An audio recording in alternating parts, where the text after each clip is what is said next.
Welcome to the debate. So when we think about physical health, we understand the concept of an immune system perfectly, right? A pathogen enters, the body recognizes it and neutralizes it. Right. It doesn't just wait for a full-blown infection to react. Exactly. And today we are asking a critical question for young professionals navigating, well, potentially toxic work environments. Is setting ironclad boundaries an essential psychological defense, or does it, actually destroy the social cohesion you need to thrive? Yeah, and we're exploring this through the framework of the compliance audit.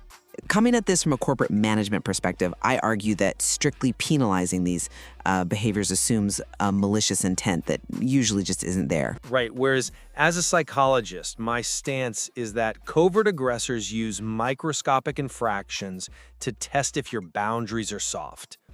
Recognizing those micro tests it's an essential defense of personal autonomy.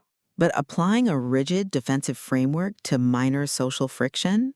That turns collaborative workspaces into battlefields. It just isolates the young professional completely.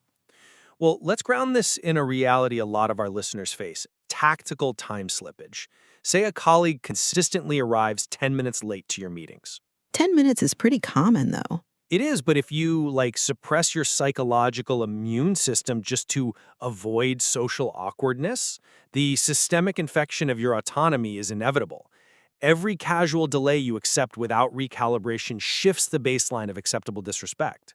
Oh, wow. Yeah, it fundamentally rewires how the team views your time and authority. I think categorizing a 10-minute delay as tactical time slippage is incredibly reductive.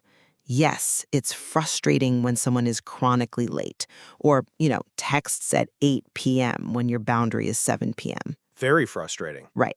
But on the corporate floor, those behaviors are overwhelmingly symptoms of a chaotic, disorganized culture. They are not calculated goalpost shifts.